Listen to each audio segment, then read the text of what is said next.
Hello friends, and welcome to TurtleQueenGaming, and back to Nicole. Yep, got 2 weeks. 2 weeks until the end. I'm not sure I can raise my diligence fast enough, but we will see. It's funny that liking your what liking your boss can do to help your motivation to work. Like, it's weird. I never hated coming to the convenience store, but I never really enjoyed it either. Now I find myself arriving early. Much to the surprise of Ted, though I doubt he's going to complain anytime soon. I mean, he hasn't yelled at me for kissing him on the cheek the other night, so I figure that's gotta mean something. Then again, it's not like he acknowledged it ever happened either. Our relationship is the same, except Ted is nicer. Yes, imagine that. Ted barely corrects me now. I like to think it's because I make less mistakes. But seriously, let's be real. He's totally just letting them slide. I sigh as I glance at Ted at the register. It's his turn to do it today, which leaves me to clean up the store and do all the boring things he usually does better. Whatever. As long as there's nothing to do, that doesn't stop me from logging into Roller. I look down at my phone and refresh my dashboard before my eyes flicker back up to look at Ted again. He's finishing up with a customer, and he smiles as she leaves the store with her purchases in hand. Idly, he looks over to me, and he flinches when he sees my eyes already on him. What are you staring at? Oh, nothing. That sure sounds like something. It's nothing, Ted. I see Ted smirk and shake his head before I look back down at my phone. Ooh, the blouse that girl's wearing is cute. Hey, get off your phone when you're working. You know the rules. I know, but there's nothing left for me to do. Everything's in its place. I'm gonna lose track of my dash if I don't keep up with it. Are you talking about that waste of time site again? For the last time, Roller isn't a waste of time. It's fun, okay? Not that you know much about fun. Now, what you were saying the other night at the disco club... Not what you were saying the other night at the disco club. I snap up from my phone, taken completely off guard. Ted's wearing this smug grin, and his hand mimes a gun pointed right at me. Gotcha. That's not fair. You can't start saying stuff like that. I gestured him with my phone still in hand. That's completely out of character. And when did you suddenly become an expert on everything I do? When you start acting like such a weirdo. Just put your phone away. I ain't repeating myself. No phones when you're... Ted stops as a familiar-sounding ringtone plays in the store. I bring my phone up to eye level. It's not mine. Embarrassed, Ted grumbles and digs down into his jumpsuit pocket. Shut up. I zip my lips as Ted answers the phone and places it to his ear. He mustn't recognize the number because he sounds unsure. Hello? Oh, yeah, this is him. Hey. Yeah? Wait, what? Ted's pitch takes a fall as he starts flickering from side to side. What do you mean that's the date my order will come in? I ordered the meat to come in way earlier than that. Yeah, that means it's a mistake. Uh-oh, that doesn't sound good at all. Ted's grabbing his hair with a hand, and he tucks his phone between his ear and shoulder as he begins rifling underneath the counter. I have the receipts here somewhere. I'll show you that I gave you the right date. Papers are sent flying behind as Ted desperately searches for the mentioned receipt. I approach the counter worriedly. Ted, do you need me to... Ted holds up a finger to his lips and shushes me loudly. Finally, he pulls a yellow-colored receipt page out and slams it on the counter. I have it right here. The date I specified was... No. Ted nearly drops the phone and presses to his ear as he looks at the receipt. I glance from the other side of the counter, and even reading upside down, I can tell that it's so not right. Even worse than that, it's definitely Ted's handwriting. I thought Ted presses a hand to his eyes and takes a deep breath. I'm sorry. I must have messed up, but I need that meat sooner than that. Is there any way possible? You sure? Really? There's nothing you can do? But look, I need that meat for a booth I'm hosting at the block party, so can't you get it from some other place? However, no matter how many alternatives Ted comes up with, or how many ideas he begs the person on the other line to try, it all ends with the same response. Eventually, Ted tiredly ends the call. Was that the butcher? I figured it's best to lay out the obvious before delving in even deeper. We don't have any meat for our barbecue anymore. Ted forms a fist and slams it flat against the counter, hard. His fist trembles against the surface, from the force of, or just through Ted himself, I'm not sure. I screwed up. I don't know how the hell I did it, but I wrote the wrong date. The butcher can't get our order prepped in time. And there's nothing he can really do about that, huh? I scratched my head thoughtfully. This is bad. Our whole booth idea revolved around that meat. Without it, we don't have anything. Okay, so this looks totally awful, but we'll just have to come up with something else. Don't bother. I freeze as I hear those words. Did Ted really just say that? Ted? Of all people?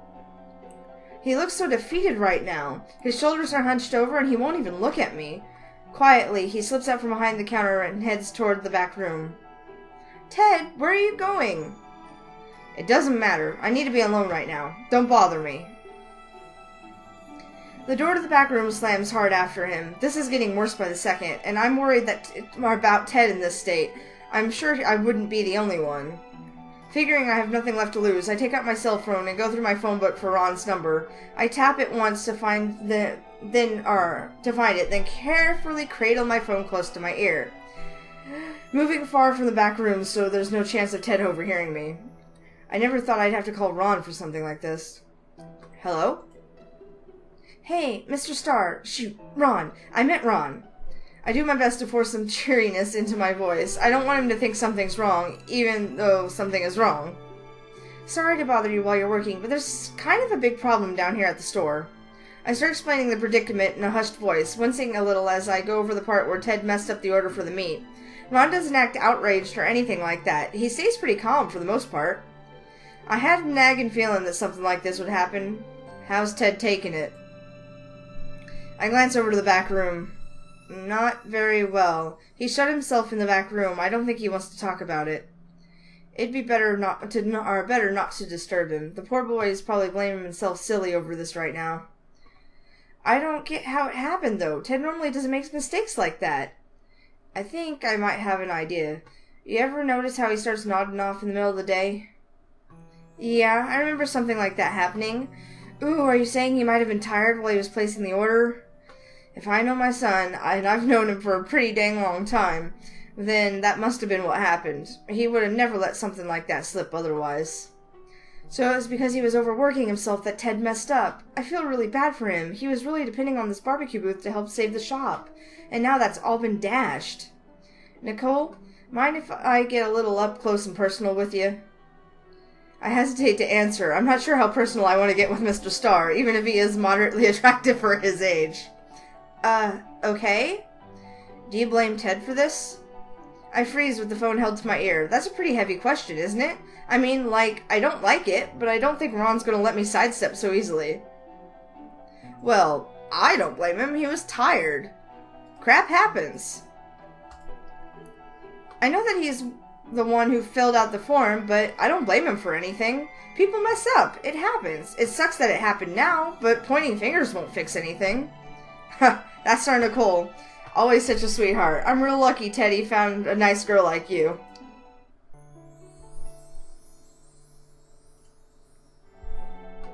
I blush and giggle in an embarrassingly girly way. Ugh, no, it's serious time now. Ron, you flatter me way too much. But yeah, he totes is lucky. Oh ho, I'd ask you what you mean, but I know better than to pry into the lives of the youth. Thank you, Nicole. I honestly am glad that you don't blame my son. He's probably blaming himself enough for the two of us. There's a silent, thoughtful pause before I hear Ron take a tired breath. Nicole, can I trust you with a huge secret? A deep, dark secret? Only the deepest and darkest. Ron chuckles a little. You think I'm just saying that, but I haven't even told this to Ted. Whoa, so it is a deep, dark secret. I look around furtively. Oof. To make sure that no one can overhear us. A second later, I remember that I'm the only one in the store. Ugh, stupid. What is it? I despise that convenience store with every hair in my body. I gasp, literally gasp, like the kind you hear in soap operas when someone makes a shocking reveal. You do? That must have come like something of a shock, huh? Don't get me wrong, I wouldn't hate it for no good reason. I hate it because it's Ted's prison. Ted's prison? For a sec, Imagine if the store didn't exist. Ted wouldn't be so overworked. He'd have more time to do the things he wants, and not the things he thinks I want him to do. All a father wants is for his child to be happy, and right now, Ted ain't happy. He's stuck to that store because he thinks it'll make me proud of him for picking up after his mother, rest her soul. Well, are you proud of him? Nicole, you ain't even gotta ask. I'll always be proud of Ted. I raised him, after all. I just wish I could tell him that myself, and say how much I want to get rid of that blasted store. Aw, Ron, it's fine. Ted just has the kind of personality where it's scary to tell him things. But yeah, you need to get a backbone. Youch, Nicole, you don't hold back. Despite what he says, Ron's voice has a lighter tone than before. I guess letting all of that off his chest made him feel better. So the fact that we can't fundraise anymore is a good thing? For me? Yes. Oh, yes. But now I can finally sell that place, and Ted can live a normal life.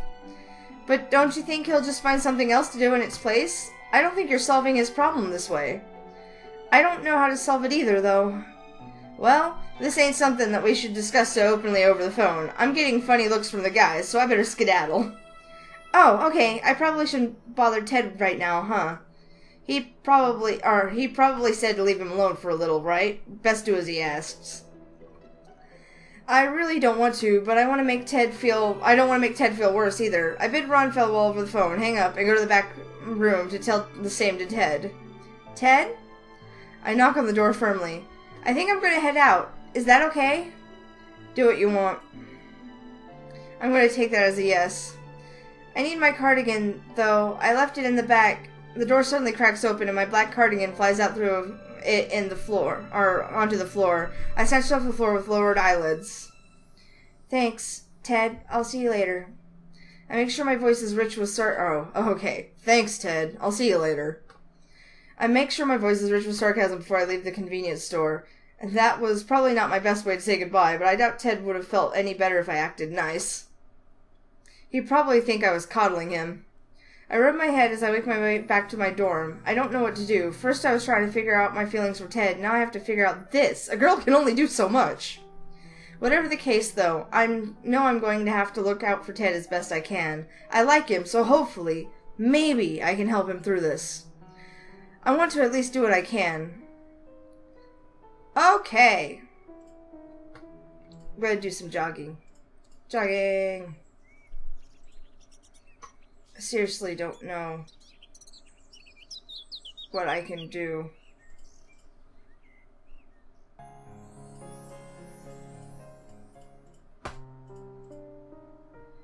Okay. I could jog till I can't jog no more. Let's see if that will raise my diligence any.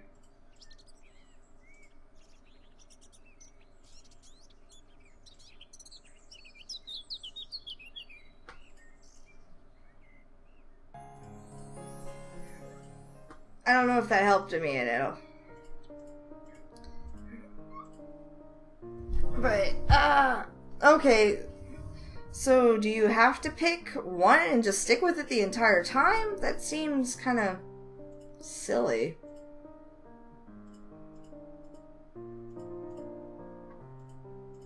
Train at gym.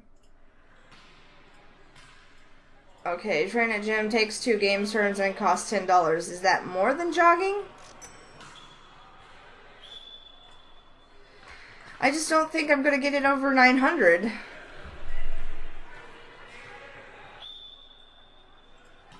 You know?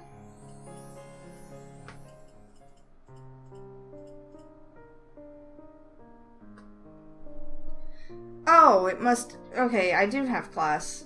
Job. Clerk.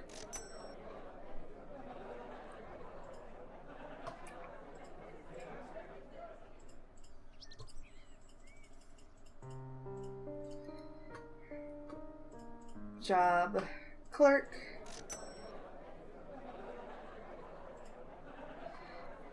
Woof. This isn't doing good for me. Yeah, because that's 16. If I go back, then jogging is... Okay, so I have a better chance at the gym if I pay $10. Good to know.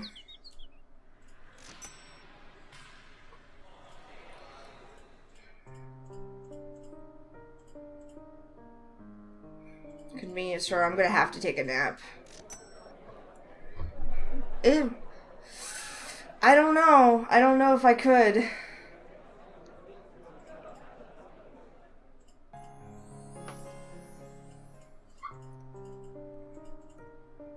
Oh man.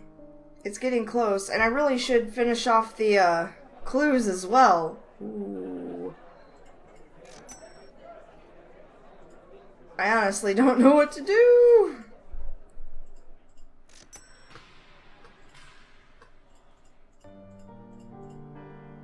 I need a nap is what I need. Nap. Alright, I took a little nap. That should help. So if I search through old newspapers...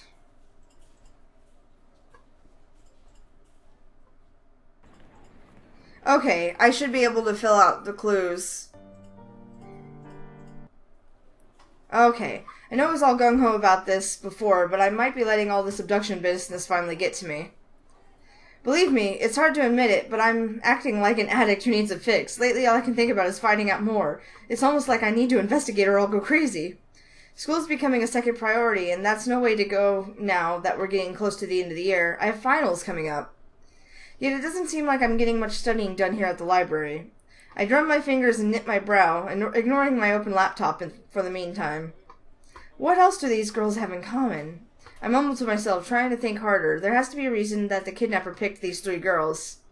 Maybe it was some random coincidence. No, you don't randomly abduct someone based on some coincidence. I have to figure this out. Maybe if I try outlining this step by step. When did each girl get abducted? Erin was abducted last December, Alicia in April, and Julie just this August. But more specifically, what time of day did they have to be taken at? If I think about what Kurt, Jeff, and Ted all told me, it had to be at nighttime. At least if I was the abductor, that's what I'd do. Each girl was always out way late at night. Erin would be out running, Alicia out studying, and Julie helping around town. Even I must have had my first run-in with the abductor late at night. That's what those noises must have been the night I dropped my phone. Creepy. It's scary how close we were. As for how they got abducted, I'm not so sure, but I can take a pretty good guess. When they were found, each girl was reported to have traces of a soporific in their body, and they must have been put to sleep and then dumped in their respective places. I figured that could have happened for their abduction too. Somehow, late at night, they were attacked by the kidnapper and drugged with a sleeping agent, then dragged off somewhere, I guess. That gets me thinking, where did the abductor hide these girls? It had to be somewhere out of the public eye and discreet. Even the police haven't figured this out. Wait, have they? I don't think I read much into the investigations themselves, just the abductions. I better fix this. On my laptop, I searched for more on the mysterious disappearances case. It has been, or as it's been dubbed. However, this time I looked at the search results for dealing with the investigation. This one seems detailed. It's from the local news, too. Skimming through the article doesn't bring up anything useful until I get to the very end. Police reports suggest the kidnapper held their victims in a certain area, but further investigation has provided no hard evidence. Huh? Of course they didn't say exactly where they thought the victims would be held. They wouldn't want random people trying to look for themselves. Like me, for example. But maybe if I got a map of town, I could figure out the place that the police suspected. It's worth a shot, at least. I easily find a map searching online, but where do I go from here? Is there a way to work in what I know to narrow the area? There is one idea I have. If I was the abductor, I would want to dump the bodies. And I wanted to dump the bodies. I'd have no choice but to do it somewhere nearby, or there's a chance I'd be seen. Yet, somehow, all 3 bodies appeared in different places. The article didn't mention anything about the victims being held in different places, so it's safe to assume that they were all held in the same place. Which probably means that this place is close to all 3 locations. The park, the campus, and the disco pub. Those are like so far apart. Maybe if I do that thing where you trace the line through each spot to see if they intersect. I use my fingers for the job. While it does leave my screen slightly smudged, it actually works. I run over the same place from all 3 locations. The place they intersect happens to be here. I click on the address and look at it from the street view. What I find is the outside of what looks like some old decrepit building. That is definitely shady. Looking it up shows that it used to be an office building back in the day. Like, way back in the day. There aren't any businesses that operate from there anymore. That makes it kind of perfect to house abductees, in my opinion. I know I shouldn't, but I have to check this place out. I might end up closer to figuring this all out if I do. And I'm going to go right now to make sure I don't lose my nerve. I know the abductor is out there somewhere, but I've got to make sure I get back before it's too late. I should be fine. I think. I hurry out of the library before I can second-guess myself. It takes me way longer to find the place than I expected, even while using the navigation map on my phone. But now that I'm here, I'm thinking it was probably a bad idea to rush out like that. Oof. This place is seriously creepy. The floor is wrecked, the windows are cracked, and it's completely obvious that no one's been here in a long while. Excuse me. Ew, I think there's even moss growing on the windowsills, too. This place is gross. Ugh, no wonder the place didn't think anything of here. Might as well look around a little since I'm here, but not for too long, since it took me so long to find this place. It's gotten late, and being out at this time of night is just asking for it. I step carefully around the cracks in the ground, not sure exactly where I'm going. The only sounds I can hear are the drips of water and my footsteps. It's eerie, like when movies talk about it being too quiet. I must pass through what has to be a million halls before I finally see the outline of a door nearby. Do I really want to go in there? There's nothing telling what's on the other side. Yet, with all the morbid possibilities that run through my mind, I still end up grabbing the grimy handle and turning it. What I find is a room. It's just a room. And it's clean. I see a bare bed pushed against the wall, a table set before with one chair with one chair on either side, and a toilet. What would you use a room like this for? It's almost as if it's a jail. Oh, maybe that's it. I wander around the room and try to see if there's anything else of interest. One thing I do notice is that the chairs are bolted to the stone floor. So is the table. It doesn't take a genius to guess the toilet and bed will be the same. No way to move anything or break it. No window here either. There's no doubt about it. This room is perfect for keeping someone in, which must be why the police investigated it. But since they couldn't find any hard evidence, there must be no signs of DNA or personal things. So finding this room means jack squat. It's only a possibility. I guess it's something, though. So if I assume this is where the abductor keeps the girls, I wonder how he fed them. And how did he keep it secret for the whole 3 days each time? Oh wait, I think back to those conversations I had about them again. Wouldn't it be easy for each girl to go missing without notice? Nobody could stand Erin, so they probably didn't bother keeping tabs on her. Alicia was always going about doing her smarty pants thing, and Yuli was living alone when she was abducted. Add that with what I already figured out, and it seems like the abductor picked girls that he could easily take and wouldn't easily be noticed.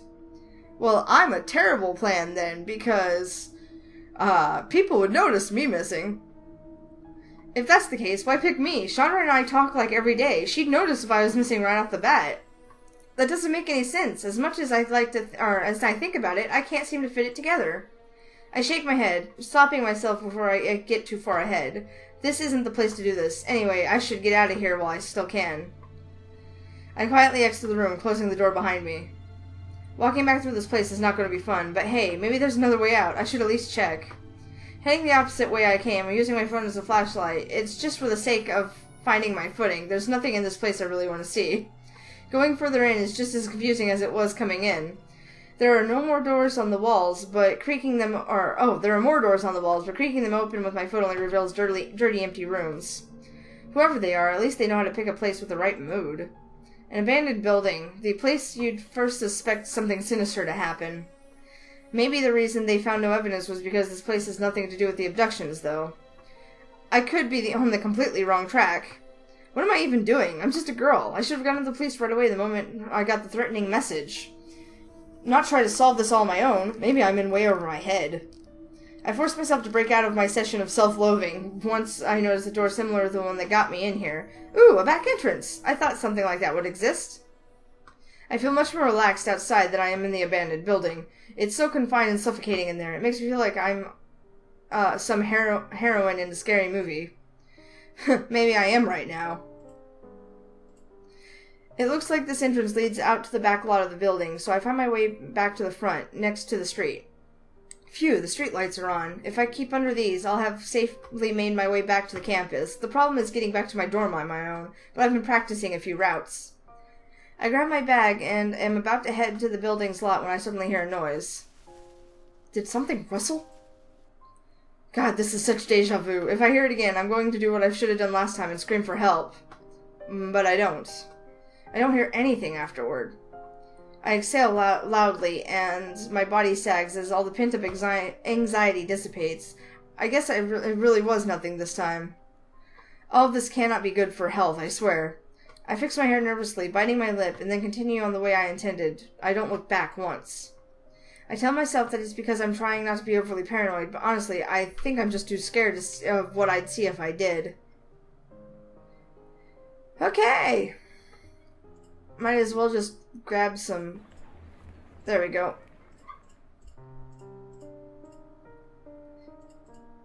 Cool. Oh, should I just keep going? I'm thinking yes.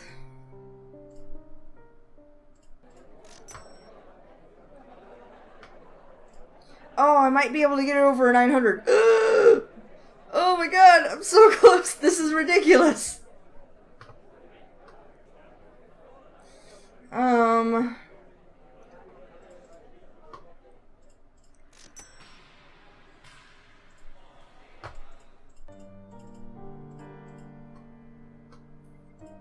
I really need to take a nap. Badly. But, this is ridiculous. Oh. Play volleyball? I don't want to play volleyball. I guess I'm going to take a nap no matter what. I could do some jogging.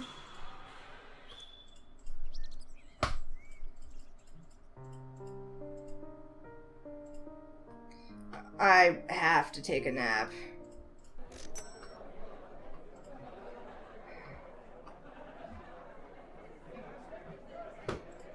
Dang it.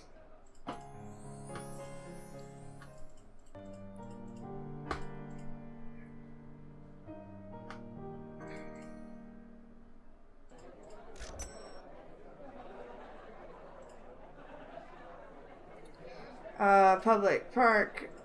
Yeah, public park.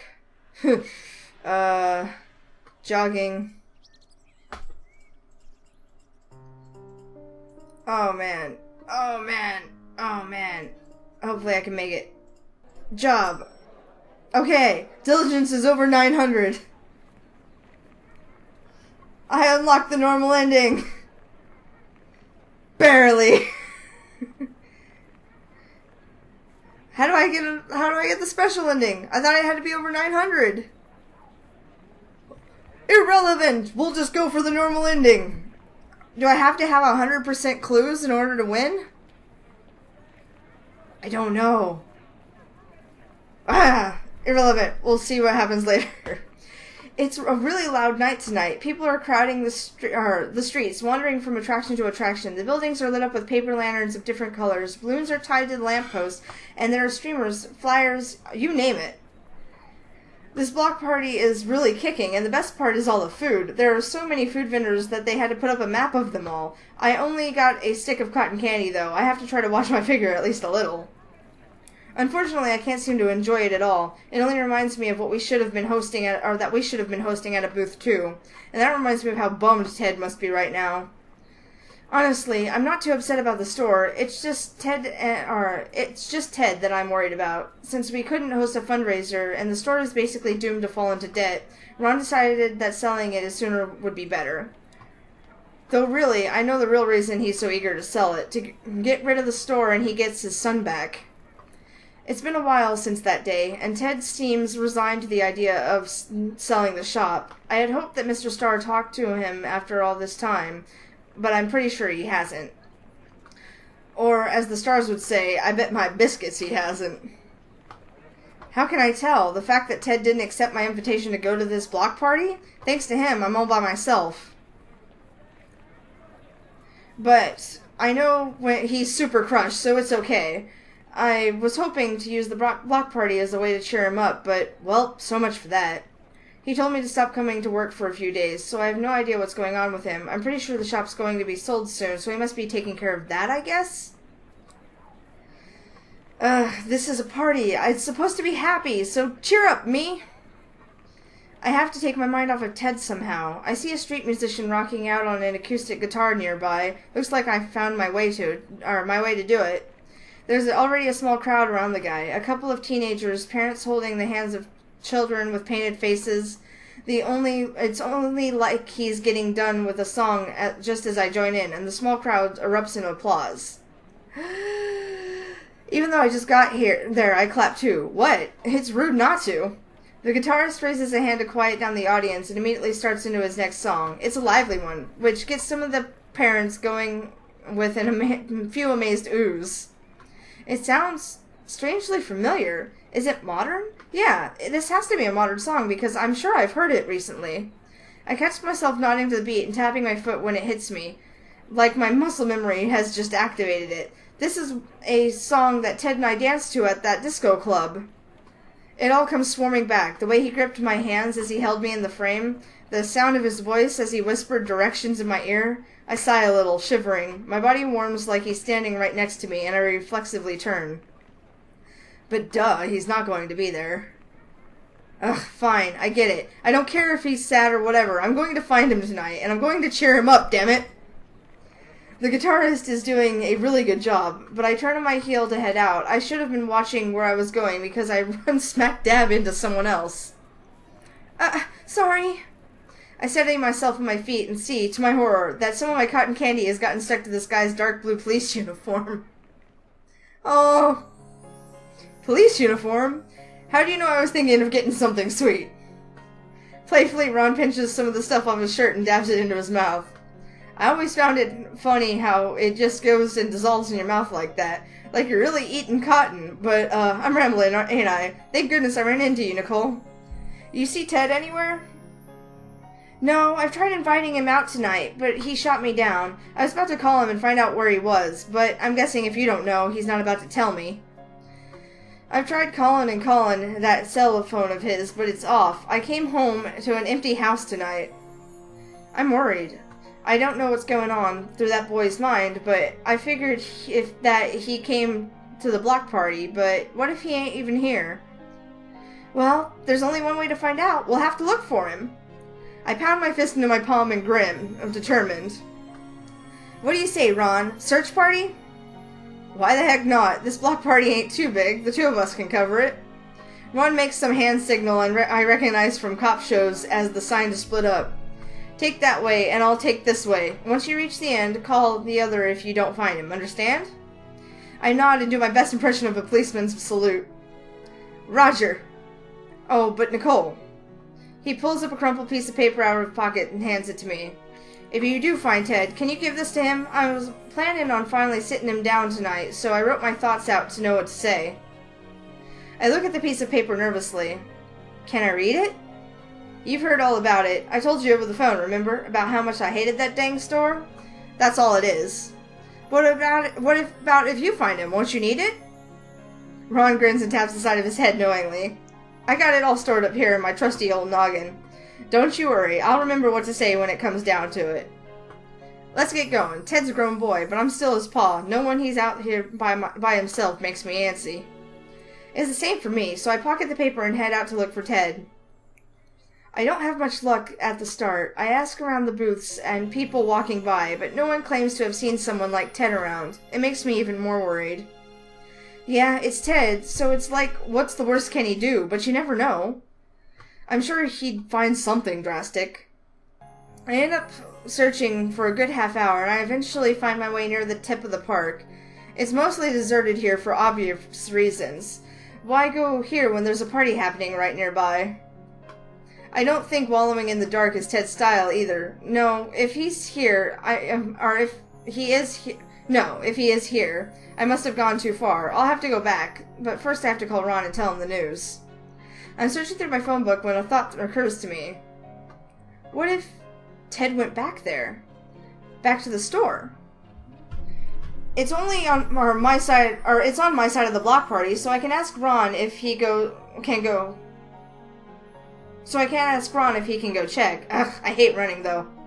No way around it. Groaning, I pick up my pace into a light jog and head back to the colorful festivities of the block party. Strangely, I feel like I'm heading back to work. I would walk this path every day to the shop, and when I arrived, Ted would give me his brief nod before coming back to work as usual. Please. Please, please, please be there waiting for me like you always are, Ted. When I reach the store, the doors slide open for me, even though it's still dark inside. That can't be a coincidence. Ted? I flinch as I hear something to the side, expecting it to be a burglar. Jumpy at night, ain't you? It's Ted, unimpressed with my reaction. He comes slinking out from between the aisles, holding some chains in his hand. How the hell did you find me in here? Your dad. I hold up a finger, then bend over to catch my breath. Man, I really have to work out more. Phew, sorry. As I was saying, your dad found me at the block party. He's looking for you. When he got back to your apartment, he said you weren't there. Humph, don't know why you'd even care. Ted throws up his arms in the air, rattling the chains. I can't believe him. He just gave up and sold the store like that. I don't want to talk to him when he doesn't even listen. Did you try to talk him out of it?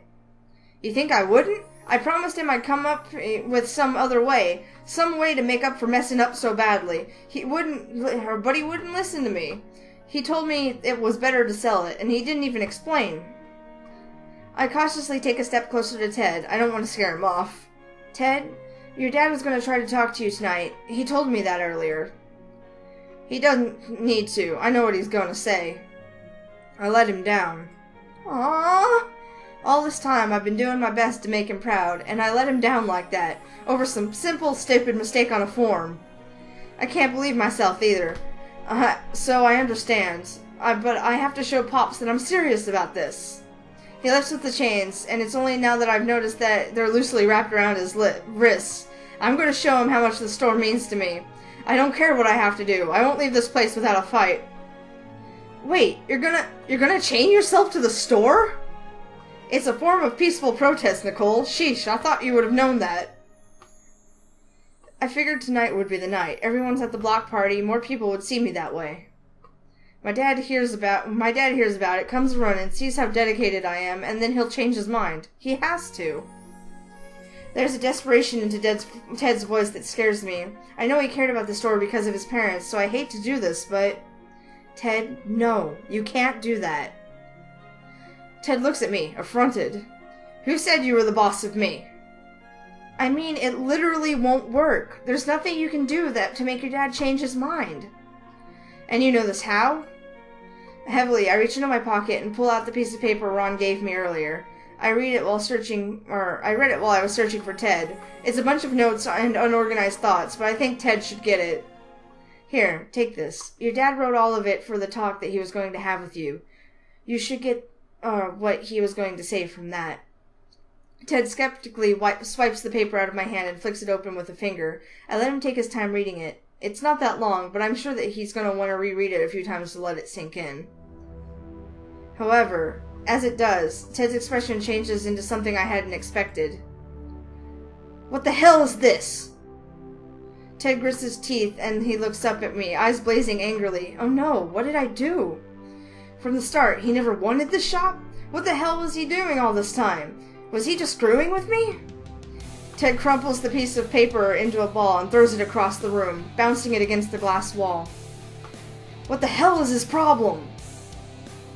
I hold my hands out to try to calm Ted down, but seriously, I don't think there's anything that can calm him down right now. Why are you so mad? Did you even read what your dad said? Oh, I read it all right. He never wanted the store. He thinks I'm obsessed over it. If he thought that all this time, why didn't he say nothing? Why'd he let me work so hard for something he never cared for? Your dad is just the type of guy who has a hard time talking about stuff like that. I'm so tempted to add just like you, but I'm pretty sure Ted wouldn't appreciate that. That's no excuse. You don't go and pull something like this over someone. It makes me feel like all this hard work, like it was all a waste of time. Ted backs up into the wall. He slowly slides his back down it, letting the chains unravel from his hands. You know, maybe it all was a waste of time. Maybe my pa didn't think I could do anything but run some dinky convenience store. Ted, don't think of it like that. Don't try to console me. Ted roars so loudly that the convenience store must be filled with his voice. Don't talk to me like some loser. I'm not a loser. Or maybe I am. Ted drops his head and cradles it between his knees. His hands grab into his hair, desperate for something stable to hold on to. Maybe that's just how I am. I work hard and do my best, but it's just not good enough. I'm just gonna screw something up. Because you're only human!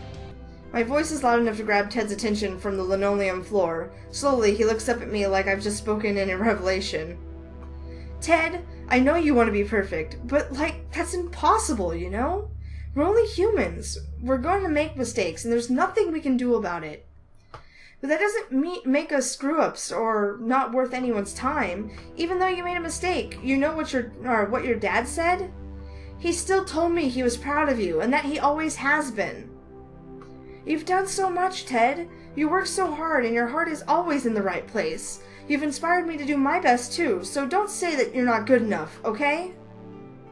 You are good enough. You don't need to be perfect, and if your mom was still alive today, I'm sure she'd agree with me. Mama. Ted's voice is barely a whisper, and I can see him struggle to steady his quivering lip. He clenches his eyes, looks down at the floor for a moment, then shakes his head. You're lying.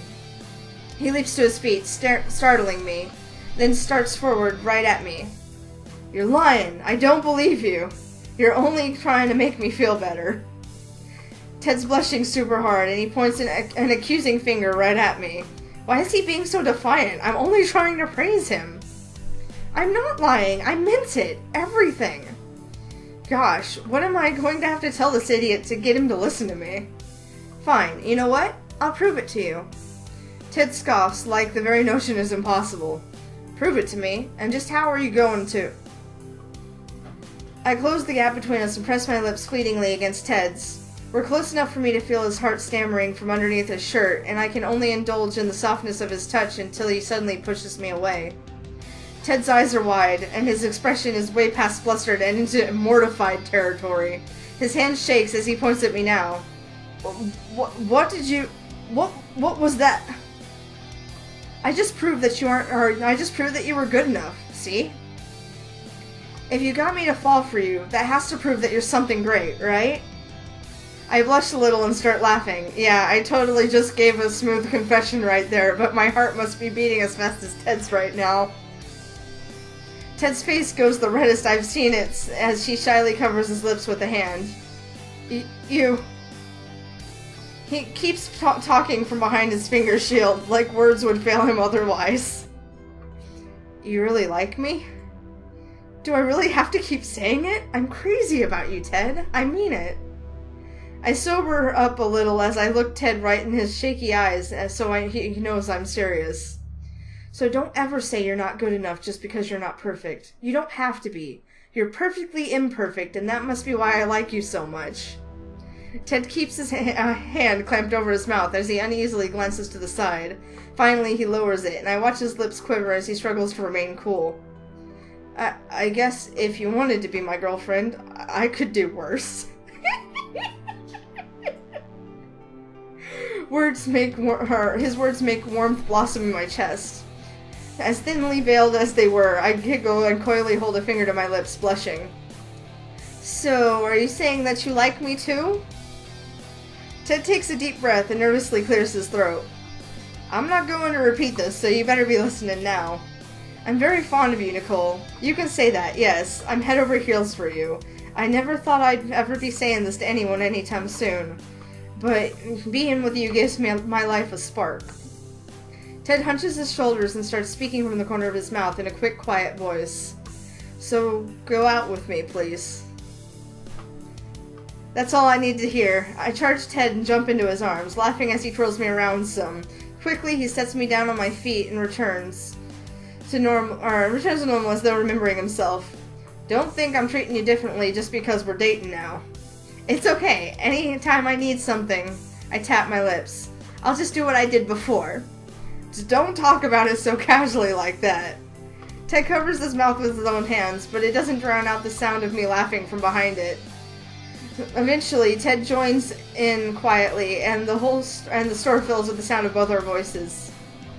I hear another noise too, and I look through the glass walls to see fireworks exploding in the sky. The multicolored arrangements remind me of flowers. Wow, fireworks! They're so pretty! The party committee managed to scrounge up this much dough? Ted lets out a little whistle. Impressive. This is really something. And you wanted to ruin it by chaining yourself to a store like a crazy person. Yeah, but at least you were here to stop me, Nicole. I don't know what I would have done otherwise. Something I would have regretted, no doubt. He warmly gazes at me, and I return the sentiment, shrugging my shoulders as if to tell him not to worry about it. That was my first, I heard Ted grumble from under his breath.